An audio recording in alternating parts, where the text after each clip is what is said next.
Bonjour à tous, merci pour être venus ce matin, pour être réunis ensemble, pour louer le Seigneur, pour adorer le Seigneur, pour le chanter. Et nous voulons nous réjouir parce que c'est toujours un moment particulier d'être en communion fraternelle pour pouvoir adorer le Seigneur, pour le chanter, parce qu'il est parmi nous, il est au milieu de nous comme il l'a promis. Nous voulons commencer par un moment de prière, je vais prier. Et après, nous allons lire un texte ensemble. Seigneur notre Dieu, nous voulons te remercier de nous avoir conduits jusqu'ici ce matin. Seigneur, merci aussi pour le temps. Il fait toujours un peu chaud parfois, mais Seigneur, tu nous donnes aussi ce temps pour profiter aussi de l'extérieur, profiter de se promener. Seigneur, merci parce que c'est toi qui es le maître des éléments. Seigneur, merci parce que tu nous réunis ce matin pour être à ton écoute. Être ensemble pour écouter ce que tu as à nous dire. Être ensemble pour chanter, pour t'adorer, pour que nos cœurs soient unis par ton esprit dans la louange, dans l'adoration, Seigneur, et dans le remerciement et la reconnaissance. Seigneur, prends soin de chacun de nous. Seigneur, nous venons avec nos joies, nos peines, nos difficultés, parfois nos fardeaux, mais Seigneur, ensemble, nous voulons te louer parce que nous savons que tu es tout-puissant et que tu es au milieu de nous. Au nom de Jésus. Amen. Alors c'est vrai qu'il ne fait pas toujours... fait un peu chaud dans l'église, fait un peu... on a mis la ventilation, on va chanter, ça va nous donner chaud, mais nous allons louer le Seigneur ensemble et c'est pour ça que nous voulons... Oui, il y a de l'eau et des verres apparemment au fond, c'est ça, si ceux qui veulent boire, il y a de l'eau là-bas. Voilà. J'aimerais lire avec vous une première partie du psaume 145. C'est un psaume de David, un psaume de louange et un chant de louange. Dans la version Semeur, il est dit chant de louange. Psaume 145, à partir du verset 1er, chant de louange de David. Je t'exalterai, ô mon Dieu, mon roi, et je te louerai jusque dans l'éternité. Oui, je te louerai tous les jours.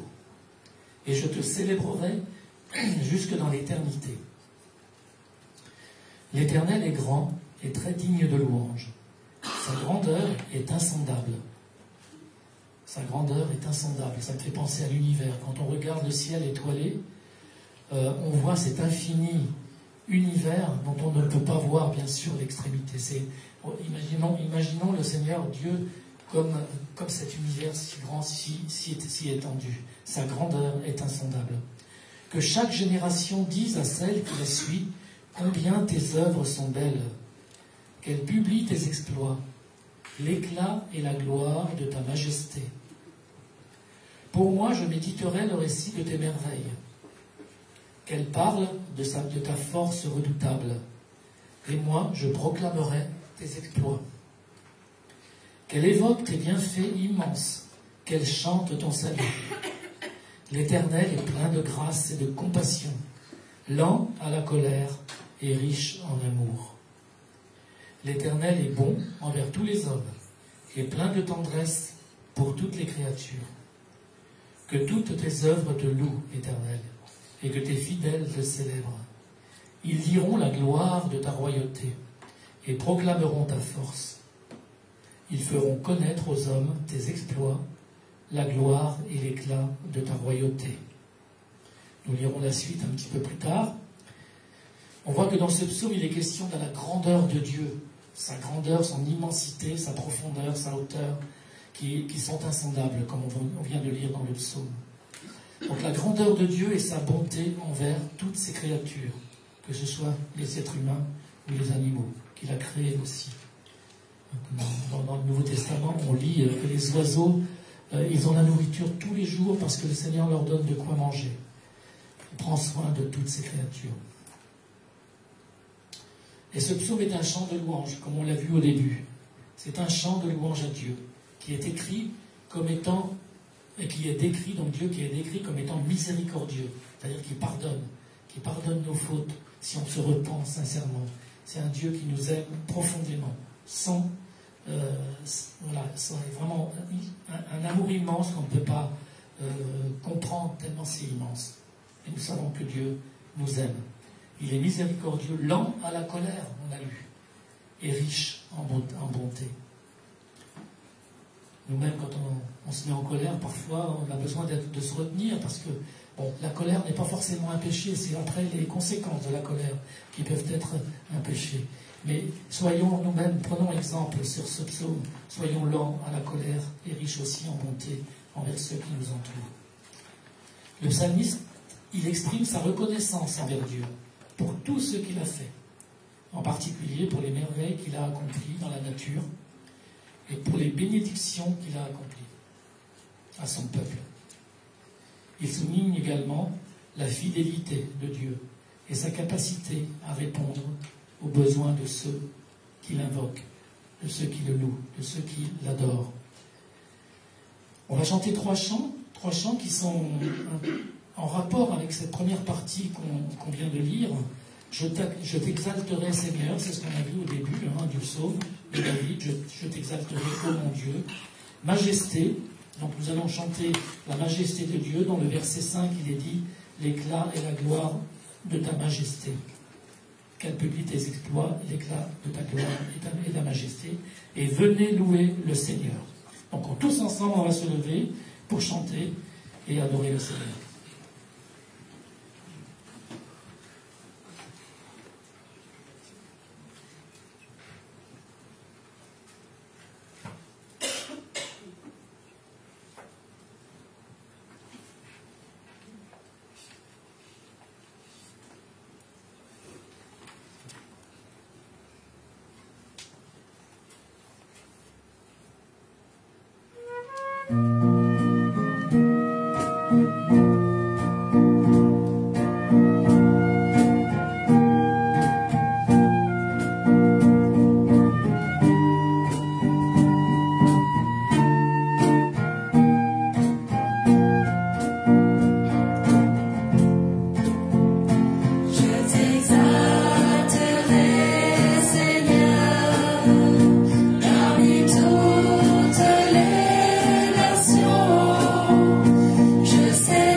Au-dessus des cieux.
ensemble la deuxième partie de ce psaume, parce qu'en fait, c'est le psaume complet que nous allons lire. Donc, on a eu une première partie.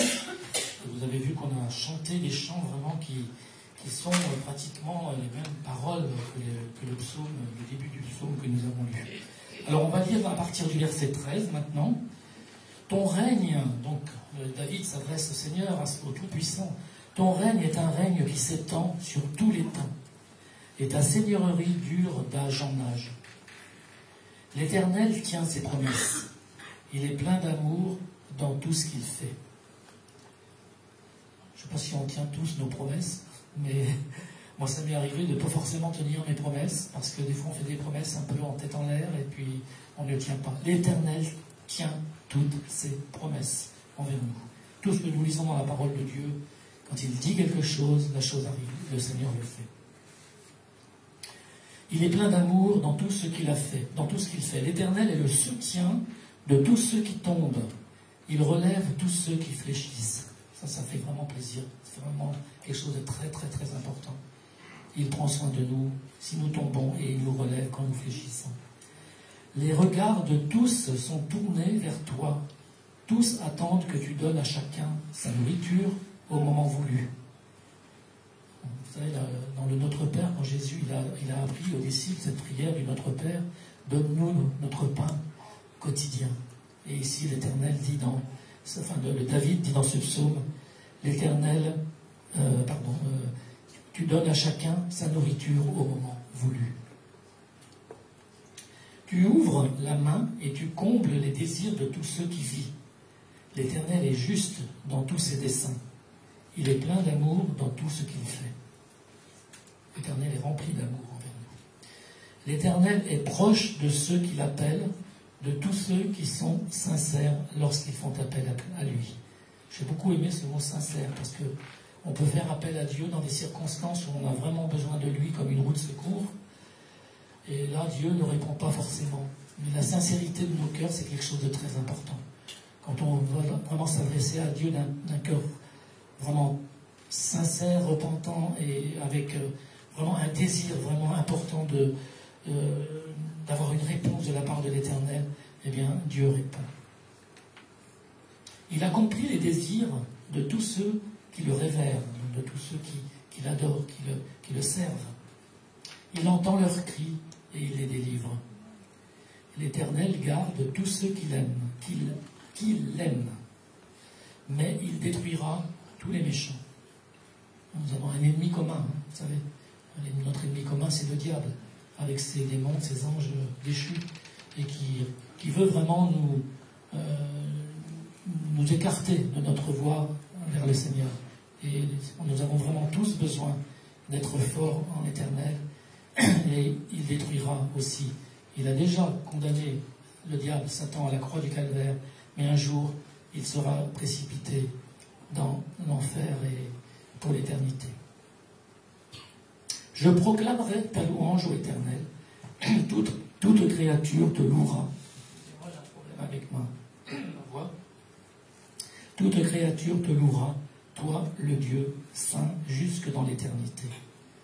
Dieu est saint, jusque dans l'éternité. L'éternité, c'est un mot que tout le monde connaît, mais l'éternité, c'est quelque chose qu'on ne peut pas décrire parce que c'est éternel. Je parlais de l'univers tout à l'heure qui était infini. On ne sait pas où cet univers s'arrête. Est-ce qu'il a une fin? Non, moi je pense que Dieu, il est à l'image de Dieu, infini. Il est éternel. Dieu, le Tout-Puissant, le Dieu Saint, est éternel. Alors ces paroles de David que l'on vient de lire, là, sont un exemple de la façon dont la Bible enseigne que Dieu est un Dieu d'amour. Premièrement, un Dieu d'amour et de compassion. C'est ça qui est le plus important pour nous. C'est l'amour et la compassion. On doit avoir aussi nous-mêmes, parfois même, on doit avoir tout le temps de l'amour et de la compassion les uns pour les autres, mais aussi pour ceux qui ne connaissent pas le Seigneur, qui ne connaissent pas Dieu, qui sont autour de nous, qui vivent peut-être des moments difficiles. Il y a des fois des gens, on les voit passer autour de nous, peut-être qu'on se dit, mais ces gens, ils n'ont pas de problème et tout ça. Finalement, peut-être intérieurement, ils sont dans la détresse, dans les déprimes, dans la dépression. Donc vraiment, nous devons aussi nous-mêmes prendre cet exemple-là de l'amour et la compassion. Dieu est un Dieu d'amour, de compassion, qui prend soin de toutes ses créatures.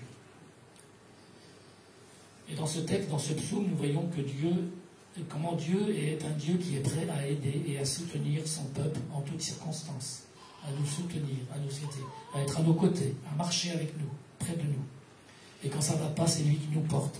Il y a une très belle image que j'avais vue une fois, c'est quelqu'un qui marche à côté du Seigneur Jésus sur la plage. Et à un moment donné, la personne dit, tu n'es plus à mes côtés parce que je ne vois plus qu'une trace de pas. Et Jésus dit non, si tu ne vois plus qu'une trace de pas, c'est parce que je te porte. Donc vraiment l'Éternel est proche de nous. La Bible nous enseigne également que Dieu est un Dieu juste et qu'il exige que nous vivions selon ses commandements, bien sûr.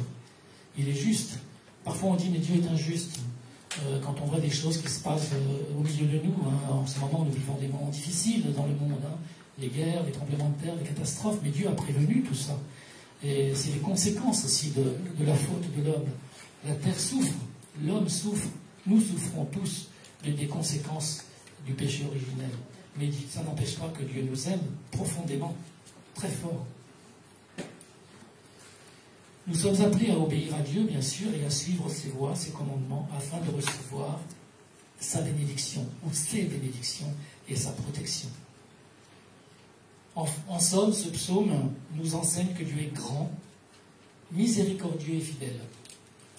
On a vu, il est grand, il est infini, il est éternel, il est miséricordieux, il pardonne, il prend soin de nous, pour peu que nous lui apportions notre vie, nos fautes, nos manquements, nos lacunes. Nous ne sommes que des êtres humains. Par nature, nous sommes des pécheurs, mais savons que nous sommes des graciés. Nous sommes sauvés par grâce. Mais nous pouvons quand même venir à Dieu qui est miséricordieux et fidèle envers nous et qui prend soin de toutes ses créatures. Nous sommes appelés à lui et nous sommes appelés à lui faire confiance et à lui obéir afin de recevoir sa protection et sa bénédiction. Que Dieu fasse en nous aussi vraiment cette grâce de le servir profondément dans l'amour, dans la reconnaissance. Il nous a donné la vie. Nous lui devons la vie éternelle en Jésus-Christ. Donc à nous aussi, dans nos cœurs, comme David ici, qui chantait cette louange à l'Éternel, que nous puissions chanter cette louange à Dieu et le reconnaître comme notre Dieu d'amour et notre Sauveur. On va chanter 2 autres chants, jour de joie, jour de victoire, parce que nous sommes dans la joie de connaître le Seigneur, de le louer, de l'adorer, et il m'aime, Dieu m'aime profondément, il m'aime. Nous allons donc chanter ces 2 autres chants ensemble. Et je remercie les 2 instrumentistes qui sont avec moi, parce que sinon j'aurais été tout seul. Il n'y avait pas de pianiste aujourd'hui, donc vraiment super. Merci beaucoup.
Ok, c'est moi.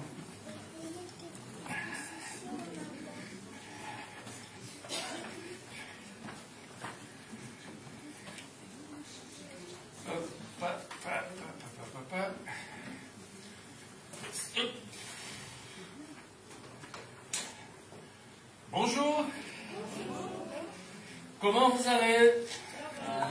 Ça va? C'est beau aujourd'hui. Hein?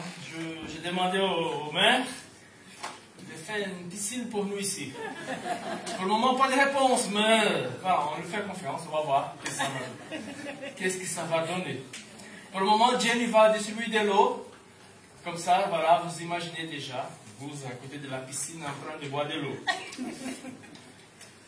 Un petit annonce avant de continuer. Jenny avait parlé toujours de Kairos, c'est la nouvelle, comment on appelle ça, association culturelle. Elle a fait une petite fiche qui est derrière, et si vous êtes intéressé, vous pouvez le prendre après, d'accord? Et des informations, vous pouvez voir avec Jenny. Je vous annonce ça.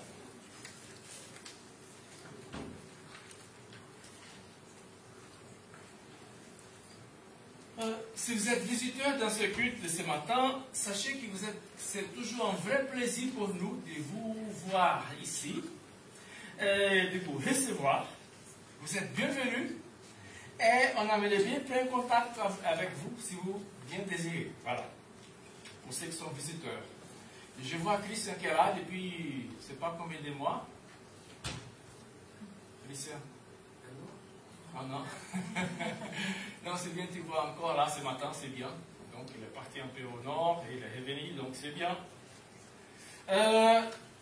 Ce matin, je voudrais partager avec vous l'histoire d'un roi qui a vécu entre 640, 630 avant Jésus-Christ. Donc c'est une histoire, c'est pas d'aujourd'hui, mais elle est actuelle et vous allez voir. Et je pensais à ce gars parce que c'est quelqu'un que j'admire beaucoup. Et au commencement de la semaine, je ne savais pas ce que je devais partager avec vous. Et là, le mot est venu dans mon esprit. Et je commençais à regarder encore son histoire. Et c'est ça que je voudrais partager avec vous ce matin. Ça y est, c'est bon? Oui? C'est bien. Même si vous ne savez pas quel est le roi, vous dites oui, c'est bien ça. Donc, je parlerai de Josias. Vous avez entendu ce mot Josias? Déjà entendu? Voilà. Donc, bien commencé, bien fini. Et là, j'ai mis une petite phrase, je ne sais pas si vous pouvez lire. Il ne se détourna ni à droite ni à gauche. Donc, 2 Rois 22, versets 1 à 7. Après, je changerai de versets. Donc, je vous encourage à ouvrir vos Bibles maintenant. Prenez vos Bibles. Prenez vos Bibles. Je sais que ce n'est pas la première fois que vous allez prendre votre Bible pendant le culte. Vous avez déjà lu dans la semaine, n'est-ce pas? Donc prenez vos Bibles. Et on va aller à 2 Rois, à partir du verset 1. Ce qui est intéressant, c'est que Josie, c'était on voit sous Juda, et on va en parler tout à l'heure, qu'il a régné une trentaine d'années, 30 ans de roi. Ça paraît assez simple quand on parle comme ça, mais ce qui est intéressant pour lui, c'est qu'il a commencé à régner quand il avait 8 ans. Est-ce qu'il y a des gens qui ont 8 ans dans la salle? Ils sont tous partis. Ils sont tous partis. Mais imaginez quelqu'un qui a 8 ans, qui devient roi. Je ne sais pas qu'est-ce que ça veut dire être dirigeant à 8 ans. Je sais quand j'avais 8 ans, ça fait un peu de temps quand même, j'ai passé par là, et je pense, j'ai jamais pensé à ça. À 8 ans, je pensais, voilà, que je ne voulais pas faire beaucoup de devoirs à la maison. Je n'avais pas de grandes responsabilités. Mais en fait, là, pour Josias, la situation était différente. Donc, on va lire le texte biblique.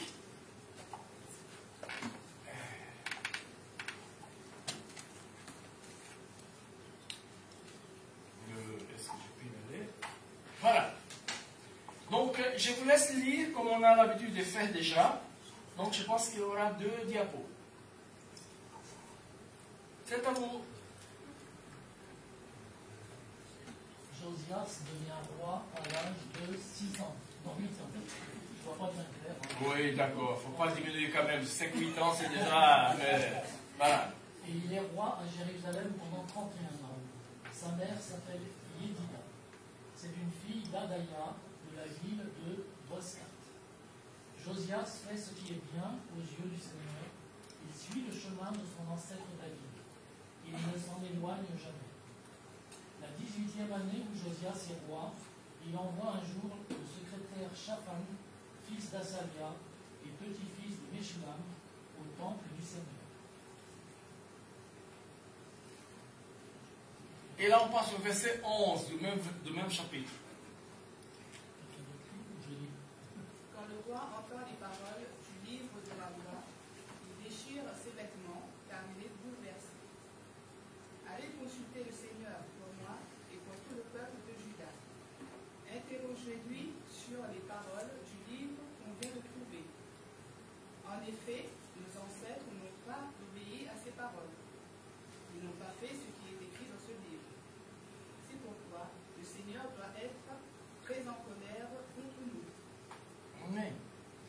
allons prier ce moment. Oui, Seigneur, nous te louons et nous te remercions. C'est lui, Seigneur, qui est bon pour nous tous les temps. Merci, Seigneur, pour ces chants que nous venons de louer ton nom et proclamer ta gloire, Seigneur.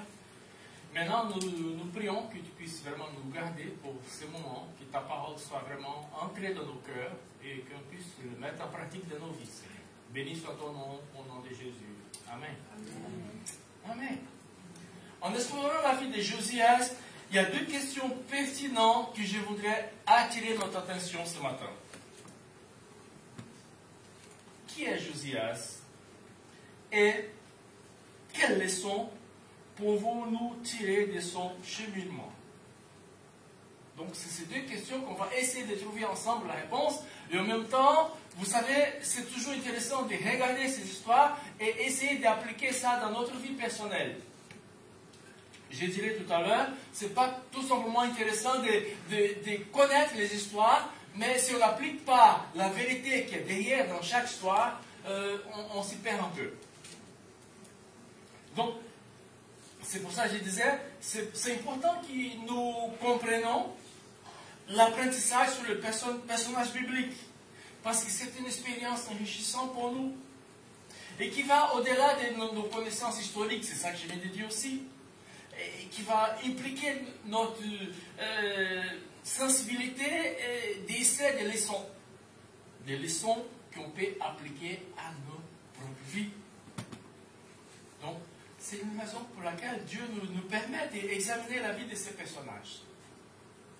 Grâce à la vie de Josias, nous pouvons obtenir des informations précieuses de son identité et recevoir des conseils sur la façon comment nous devons vivre notre vie d'aujourd'hui. Maintenant, qui était Josias? Avant de plonger dans son identité, il faut que nous comprenions un peu la réalité à laquelle il vivait. Vous savez, après la mort de David, il y a Salomon, son fils, qui devient roi d'Israël. Mais après la mort de Salomon, il y a quelque chose qui va se passer. Le royaume d'Israël va éclater. Donc, ça deviendra deux royaumes. Israël et Juda. Israël le plus grand et Juda le plus petit. Israël, tous les rois d'Israël que vous allez voir, ils ont toujours fait mal aux yeux de Dieu. Par contre, côté Juda, quelques-uns ont fait très très mal, mais quelques-uns ont fait quelque chose de bien. Donc, le royaume était divisé, et le royaume du sud, c'est Juda. Et Juda était composé de deux petites tribus, Juda et Benjamin. Et ce que c'est intéressant, c'est que la situation de Juda était un peu meilleure, comme je disais tout à l'heure. Même si Josias, elle était issue, et c'est très très intéressant, je vous encourage à lire cette histoire, à redécouvrir chez vous, parce qu'on ne peut pas tout dire ce matin, mais soyez toujours curieux, comme je dis. Prenez ces textes et allez dans la semaine chez vous et lisez, découvrez, discutez avec quelqu'un. Ça y est, c'est bon? On va le faire? On va discuter avec quelqu'un. Si vous êtes marié, c'est bien. Il y a toujours quelqu'un à côté. Si vous êtes un peu célibataire, vous pouvez appeler quelqu'un qui vous dit, voilà, tiens, voilà, j'étais à l'église ce matin et j'ai écouté cette histoire, c'est très intéressant. Regarde, qu'est-ce que j'ai trouvé. Et Josias était issu d'une famille sanguinaire. Son grand-père Manassès, c'était le plus pire des rois de Juda. Toute l'histoire. Et son père, Amon aussi, la situation c'était très compliquée. Pour que vous voyez une idée, son grand-père, Manassès, il a offert des choses qui s'étaient interdites de rentrer au temple, il a fait rentrer. Il a fait des choses très, très, très bizarres. L'histoire dit qu'il est venu devant l'autel avec un porc. Vous savez, pour les Juifs, le porc, c'est quelque chose qui est complètement... Dieu n'aime pas ça. L'histoire dit qu'il est même venu avec un animal impur pour adorer Dieu. Mais ce n'est pas là la question du jour. On va partager avec vous au moins 4 leçons. 4 leçons qu'on peut tirer de la vie de Josias. Et son histoire, c'est intéressant parce qu'elle a raconté dans 2 différents endroits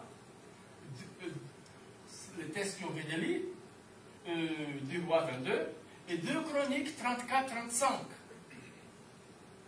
Donc lorsque nous lisons ces deux textes ensemble, on va voir, on va comparer les choses, on va tirer une grande leçon de sa vie. Et qu'est-ce que nous pouvons apprendre avec cette histoire? Qu'est-ce que Josias a à voir avec moi et toi, nous qui vivons ici à Châteauroux? Est-ce qu'il y a quelque chose qu'on peut tirer? D'abord, c'est que Josias il a maintenu sa conduite droite du début à la fin. Je ne sais pas si vous avez remarqué le verset 2 du texte qu'on vient de lire. Je reprends. Il fait ce qui est droit aux yeux de l'Éternel. Il a suivi complètement la voie de son père David. Il ne va pas ni à droite, ni à gauche. Moi, personnellement, j'admire beaucoup ces versets. En réfléchissant, pour moi, c'est important de demander si ces caractéristiques peuvent nous être attribuées. Agir correctement aux yeux du Seigneur. Suivi fidèlement l'exemple de David. Et il ne s'écarte pas ni à droite ni à gauche.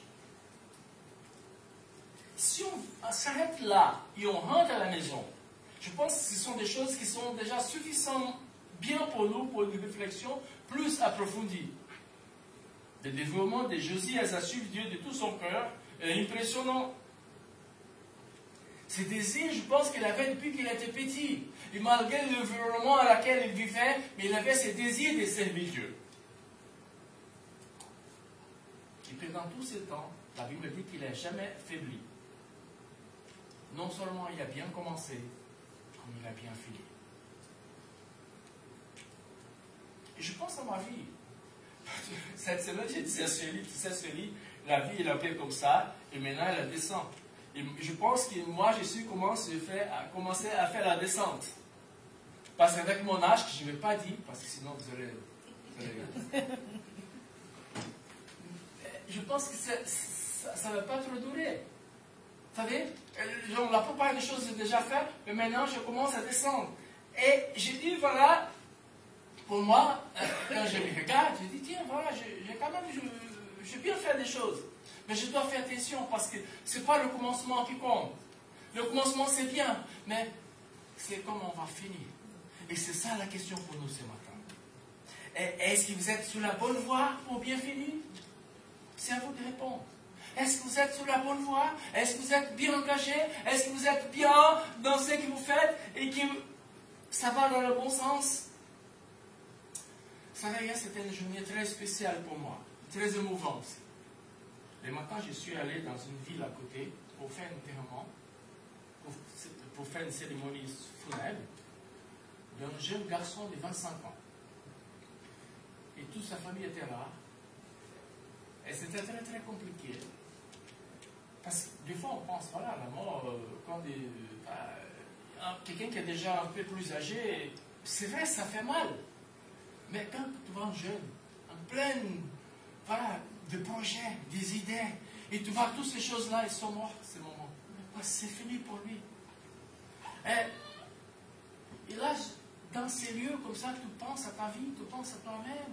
Et tu dis, voilà, un jour, moi je serai là. Et comment ça va finir ma vie? C'est vrai que des fois, quand nous venons au Seigneur, on est plein d'enthousiasme. Pensez à vous-même, quand vous avez accepté le Seigneur. Tout était bon. On était courageux. On allait un peu partout. On partageait, on faisait. Et au fur et à mesure que les années passent, j'ai dit, ah non, c'est pas moi, c'est plutôt Renato. Ah non, c'est plutôt à Jérémie. C'est plutôt à Séméon. Je parle de ceux qui sont plus jeunes que moi. Je dis non, c'est à eux de prendre. Mais non, je dois continuer à le faire. Je dois continuer à avoir cette même faveur d'un coup de bout. C'est là arrivé à plusieurs fois. Ils ont bien commencé, mais ils ont mal fini. Donc, on doit être persévérant jusqu'à la fin. Et c'est ça, c'est Josias. Après, deuxième chose que je vois dans son histoire, c'est que c'est un gars qui était vraiment réceptif à la parole de Dieu. Une des histoires plus emblématiques de Josias, c'est qu'il va trouver le livre de la loi. Et il avait à peu près 26 ans. Et nous avons lu le verset. Quand le roi a entendu les paroles du livre de la loi, il va déchirer ses vêtements. Je ne sais pas si vous connaissez les pratiques de l'époque. Mais dans la culture juive, déchirer les vêtements, c'est exprimer plusieurs choses. Tristesse, une lamentation, une perte. Ou quelque chose qui te sent que tu as péché, qui te a fait mal. Et quelle réponse formidable quand on est confronté par la parole de Dieu. Et te dire, voilà, je me rends. Oui, Seigneur, tu as raison. Je me trompé. J'ai essayé de faire, mais ça n'a pas marché. Maintenant, c'est bon, maintenant. C'est bon. Et il va comprendre que la nation à laquelle il était roi était complètement déviée de ce que Dieu voulait. Il a dit, non, ce n'est pas possible. Il faut qu'on revienne. Et sa réaction, ce n'est pas de justifier, de s'exprimer, de s'expliquer, mais de corriger. Des fois, on n'est pas comme ça. Des fois, on dit, voilà, oui, c'est vrai, j'ai fait ça, mais c'est à cause... Et on pointe le doigt aux autres. Et là, on ne reconnaît pas nos fautes. Et ce n'est pas le cas de Josias. Pensez à nous-mêmes, quand nous sommes confrontés à une pensée, une opinion, une croyance, une action contraire à ce que Dieu exige dans sa parole. Est-ce que notre réponse, elle est similaire à Josias? Est-ce qu'on est prêt pour reconnaître, voilà, que ce n'est pas du tout bien? Et quand je regarde l'Église en général, je crains que l'Église ne se dirige pas dans la bonne direction avec nombreux croyants. Au lieu de pleurer, de se repentir, de se sentir plus, et ils se sentent plus à l'aise de chercher des excuses et des raisons pour rester comme ils sont. Ce n'est pas le cœur de Josias. Et des fois, nous, en tant qu'Église, voilà, des fois, il y a des églises un peu partout aujourd'hui, à de toutes les sensibilités. Je ne suis pas contre les homosexuels. Je pense que Dieu les aime aussi. Ils sont des êtres humains comme nous. Mais je vois des églises qui sont vraiment tellement ouvertes. Par exemple, ils disent non, c'est juste que venez, pas de souci. Venez comme ça et vous restez comme ça. Non. L'évangile, c'est une puissance. L'évangile change. S'il n'y a rien changé dans votre vie, il y a un souci. Parce que l'évangile, il nous confronte, il nous amène à marcher d'une manière différente. Et c'est ça l'évangile. C'est ça la parole de Dieu. Et c'est ça que Josué était confronté quand nous lisons l'histoire. On voit qu'il a une attitude différente. Lis son histoire et mets en question mes attitudes envers la place que la parole de Dieu occupe dans mon cœur. J'espère que pour vous, ça sera la même chose. C'est défi de lire la parole. Qu'on puisse attendre que cette parole puisse vraiment nous changer. Et c'est ça l'essence. On n'a pas beaucoup de temps de parler. Mais on va parler un peu de cette réforme. Quand il a été touché par la parole, il dit tiens, il y a des choses qu'il faut qu'on change. Et on va les changer tout de suite. Et là, on vient au troisième point. Le repenti de Josias a entraîné les réformes importantes. Une autre chose que j'ai admirée dans la vie de Josias, c'est que cette repentance va entraîner un réel changement dans son comportement.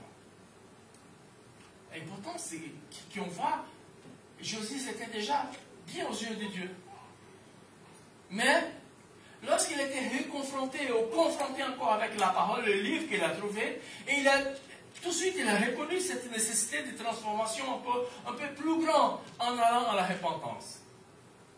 Et son La repentance, vous savez très bien, je pense que vous connaissez une définition de repentance, c'est changer des habitudes. C'est changer les attitudes, et pas pour lui tout simplement, mais pour toute une nation. Et je vais vous lire quelque chose, quelques parties de cet grand aménagement qu'il a fait dans le pays. Il a renouvelé l'alliance avec Dieu, il a obéi au Seigneur, il a gardé les commandements et le décret, il a conduit le peuple à faire le même. 1. 2. Il a élevé les objets de culte à Baal. Vous savez, Baal, c'est un dieu qui n'a rien à voir avec le Dieu d'Israël, mais qui était là au milieu d'eux. Des autres dieux qui étaient dans le temple. Il a brûlé. Vous imaginez à quel point on peut arriver. Dans la maison du Seigneur, il y avait des choses que le Seigneur avait dit, des interdits. Tu ne devais pas faire ça. Mais au fur et à mesure que les années passaient, ça vient petit à petit. Et je pensais un peu ça dans notre vie. Ah non, c'est pas grave. Non, ça fait rien. Je suis toujours bien. Je fais ma dîme, je donne mes offrandes. Je vais même me faire à l'église, c'est pas grave. Vous voyez, des choses qui, des fois, on laisse entrer dans notre vie. J'espère que ce matin, pendant que je parle, que l'Esprit Saint de Dieu puisse vous rappeler des choses qui peut-être, qui vous faites, qui aujourd'hui, mais que c'est grave, c'est compliqué. Vous êtes, petit à petit, vous vous éloignez de Dieu. Il a chassé les prêtres idolâtres. Il détruit les poteaux de la déesse Azera. Il a démoli des chambres des prostituées. Et c'est intéressant quand vous voyez, on pense toujours prostituées femmes, mais ici, il y avait des prostituées des hommes, des femmes. C'était ce qu'il faisait à l'intérieur du temple. Quand on va lire les restes des actions, je pense qu'on a tous compris. Se repentir, ce n'est pas tout simplement de la bouche, comme on dit. La repentir, ça vient du cœur. Ça entraînait un changement remarquable dans sa vie. Et là, je me pose la question encore. Combien de fois nous offrons nos sacrifices à Dieu? Tout simplement de la bouche. On chante, c'est beau, c'est bien, mais si on chante, on ne fait pas. Dimanche, on sait qu'on va chanter encore. Et là, je me pose la question, Dieu, aide-moi. Aide-moi, Seigneur. Aide-moi à être sincère devant toi. Aide-moi, Seigneur, à faire pas simplement superficiel, mais avec un cœur sincère. Vous savez, quelques temps passé ici à l'église, on a étudié un livre qui s'appelle Les idoles du cœur. Et qui parlait un peu de ces idoles que nous gardons dans notre cœur et nous essayons de servir à Dieu. Et ce livre nous a montré un peu comment on devait, soit on reconnaît nos idoles et on les bat, on les laisse de côté et on laisse la place à Dieu, soit ces idoles vont nous amener à la perdition. Et ces idoles, à l'époque de Josué, c'est de toute taille, hein, petit, grand, oui. Quelles sont vos idoles? Quelles sont nos idoles aujourd'hui? Quelles sont les choses qui nous amènent à aller contre la volonté de Dieu? Et je vous dis, pour moi, ce n'est pas facile. Hein? Pour moi, ce n'est pas facile aussi. Il ne faut pas penser que je n'ai pas. Non. Et je lutte avec ces choses-là. Quelle que ce soit l'idole que Dieu révèle dans nos vies, nous devons nous repentir. Il est éliminé complètement, il est remplacé. Quatrième chose. Votre passé ne détermine pas votre salut.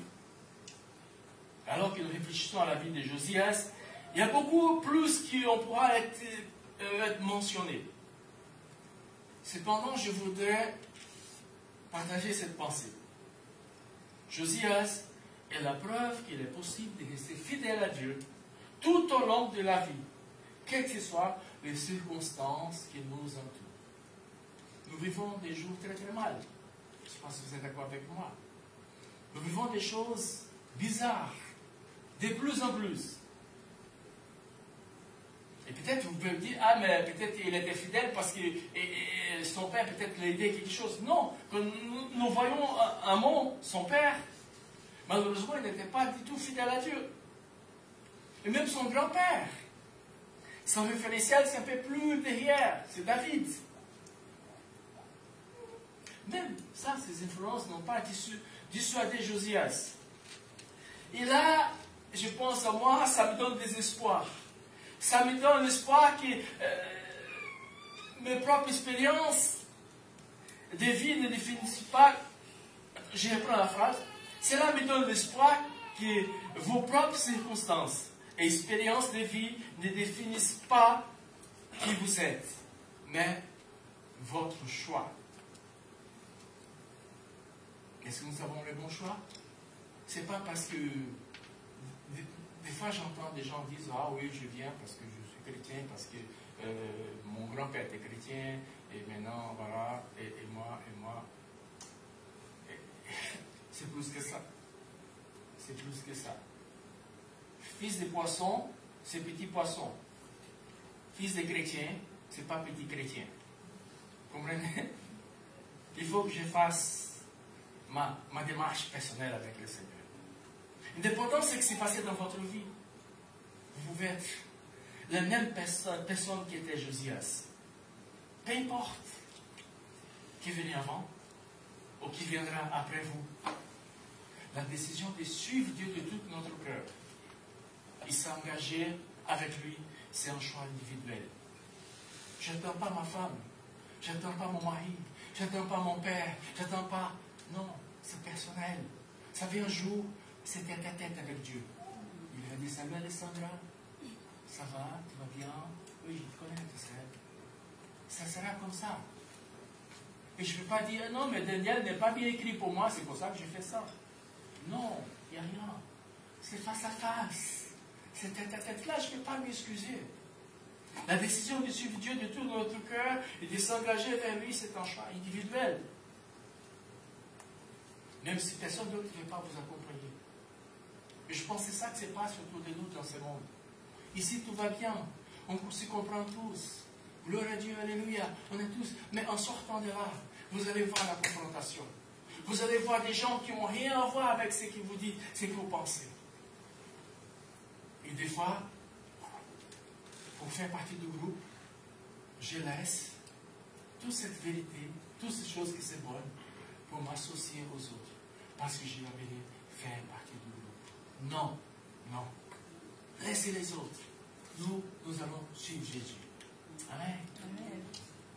José, au bout de ses 36 ans, 31 ans de roi, il y a une chose remarquable sur lui. 2 Rois 23, verset 25. Écoute bien, je vais vous lire. Avant Josias, il n'a eu point un roi qui, comme lui, revient à l'Éternel de tout son cœur, de toute son âme, de toute sa force, selon toute la loi de Moïse. Et après lui, il n'y a point eu de semblable. Waouh! Quel témoignage! En passant au cimetière hier, j'ai vu des gens écrire des petites phrases dans. Comment on appelle ça? Voilà, le registre. Et c'est écrit en bas, là, voilà. Des fois, ils écrivent une petite phrase pour dire qui est la personne. Et quand je suis dans ce lieu, je pense qu'est-ce que les gens pouvaient écrire, qu'est-ce que je pouvais laisser. Quand les gens passent, ils regardent, voilà, elle sur Rocha, né, ta, et parti, ta, et qu'est-ce que les gens peuvent dire? Pensez à ça. Qu'est-ce que vous voulez que les gens pensent de vous? Qu'est-ce que vous voulez que les gens se rappellent de vous?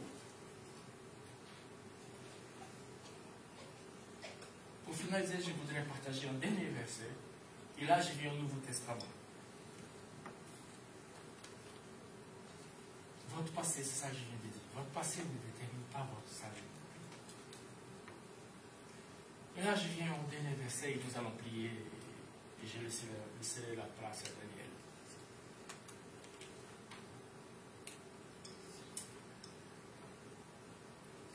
Car c'est Dieu qui opère en vous le vouloir et le faire selon son bon plaisir. Agissez en tout, sans murmure ni hésitation, afin que vous soyez sans approche, simple, enfant de Dieu, irrépréhensible au milieu de ce peuple pervers corrompu, dans le sang laquelle vous brillez comme des flambeaux dans le monde.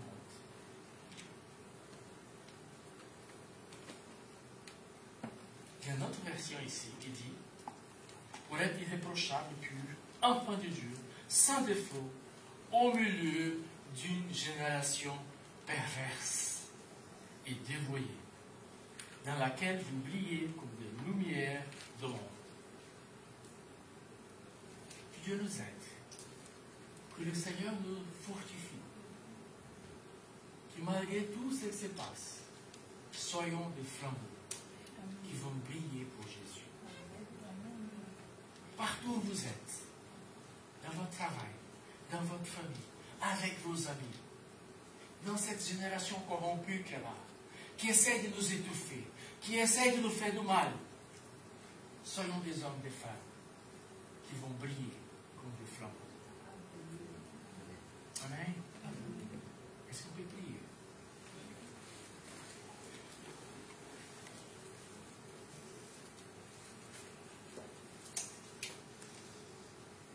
Oui, Seigneur, nous reconnaissons que ce n'est pas facile.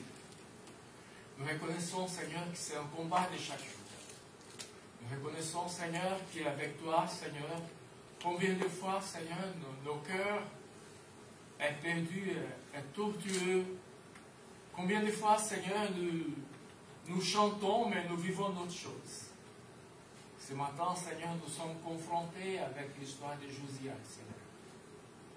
Un gars qui avait tout pour ne pas marcher, pour ne pas avoir la bonne direction. Trop petit, avec des parents complètement déboussolés de toi, Seigneur. Mais ta parole dit qu'il a fait ce qui était droit à tes yeux. Il a suivi tes chemins, Seigneur. Aide-nous, Seigneur, au milieu de cette génération tellement compliquée qui ne veut pas de toi, Seigneur. Aide-nous, Seigneur, à être comme des flambeaux, Seigneur. Des lumières, Seigneur. Comme souvent on dit ici, des petites lucioles qui vont un peu partout, Seigneur, avec cette petite lampe. Et qui vont monter le chemin à beaucoup de gens, Seigneur. Aide-nous à le faire, Seigneur. Aide-nous, Seigneur. Aide-nous, Seigneur, ce matin à briser, Seigneur, toutes ces idoles. Toutes ces choses qui, petit à petit, nous amènent dans nos cœurs, Seigneur. De nos pensées, de nos vies. Aide-nous, Seigneur. Aide-nous à le faire différemment. Béni soit ton nom, Seigneur. Au nom de Jésus. Amen, Seigneur. Amen. Amen. Que Dieu vous bénisse, que Dieu vous garde.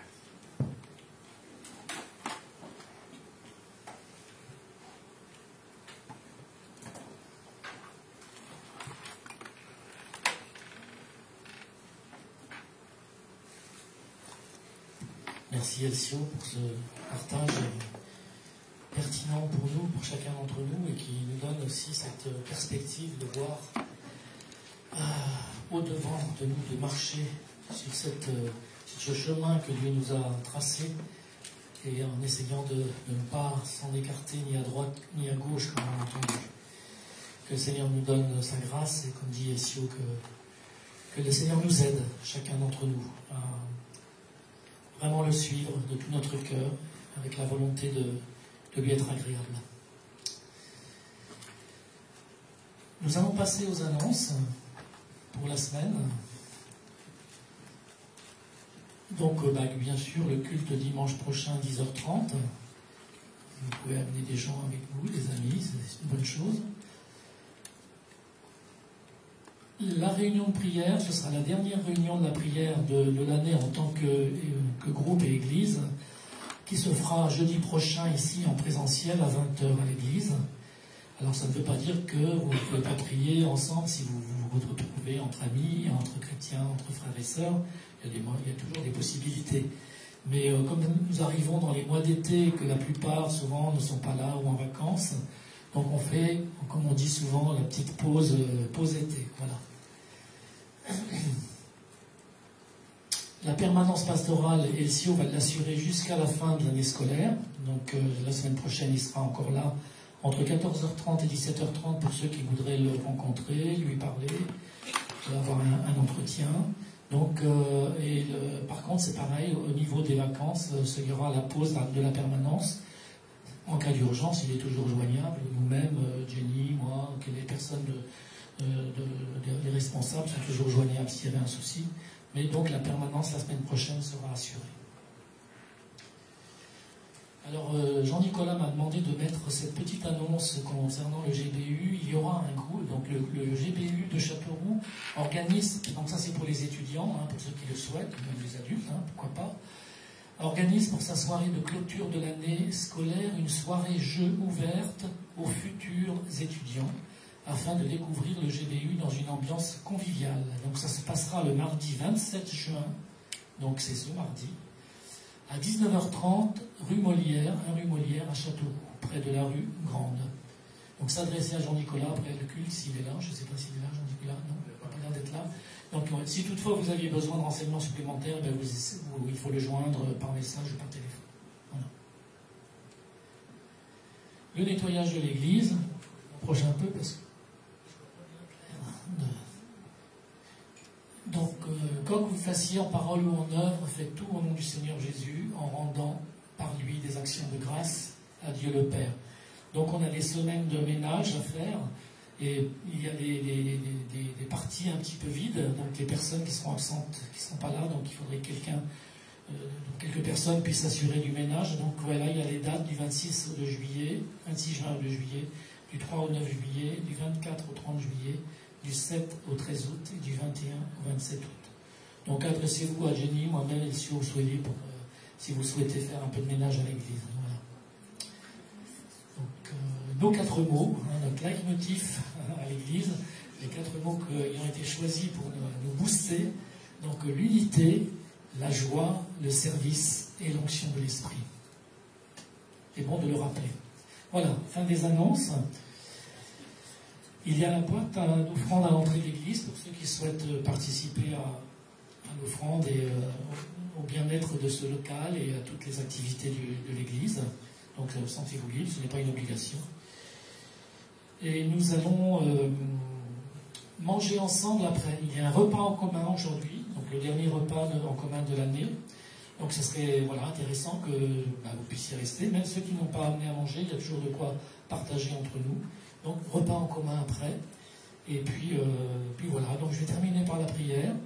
Et puis, je vous souhaite un bon dimanche, à moins que, s'il y aura quelque chose. Oui, je voulais faire une annonce pour la prière. Paul Marjorie, je ne sais pas si vous avez des contacts avec lui. Je lui ai envoyé le message vendredi. Paul Marjorie, c'était l'ancien pasteur de l'église. Et il a écrit: bonsoir, ça va en gros, merci, mais Marjorie est de nouveau hospitalisée. Elle peinait à reprendre ses forces et finalement, ils nous ont trouvé qu'elle avait un abcès. Elle est sous antibiotiques par perfusion. Elle ne va pas trop mal.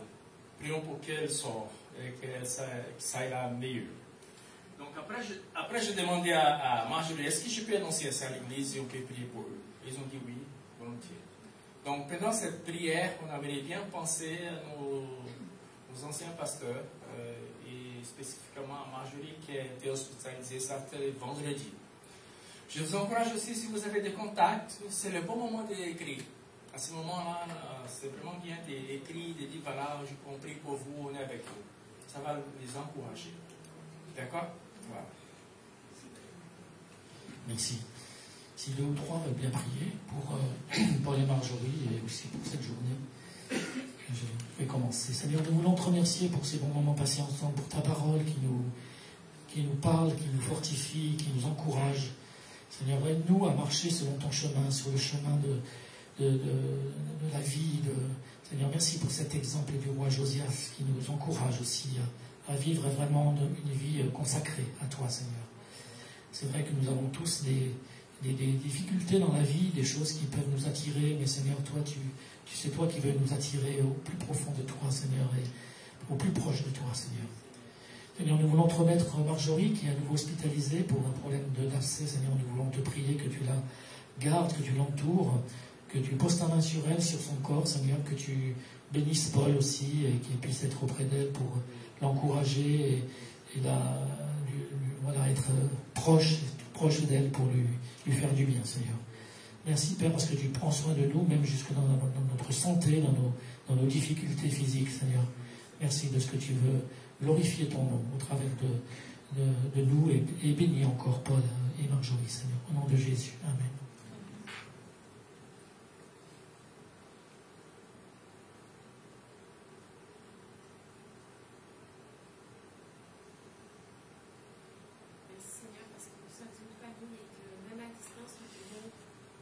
Auprès de toi pour nos frères et sœurs.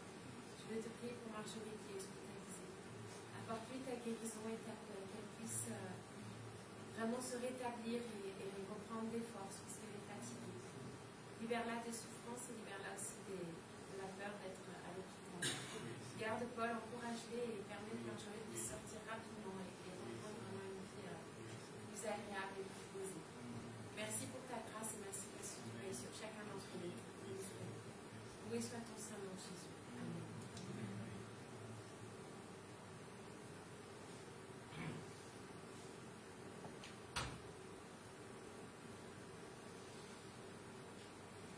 Amen. Donc, si vous voulez prier dans la semaine, dans les jours qui viennent pour Marjorie et Paul, n'hésitez pas. C'est les gens qui ont bien servi le Seigneur parmi nous, qui ont besoin aussi de notre intercession. Bonne journée à tous. Donc restez, pour ceux qui veulent rester manger, il n'y a pas de souci. On va débarrasser la salle pour mettre les tables. Et bonne journée à tous ceux qui ne peuvent pas rester. Au revoir.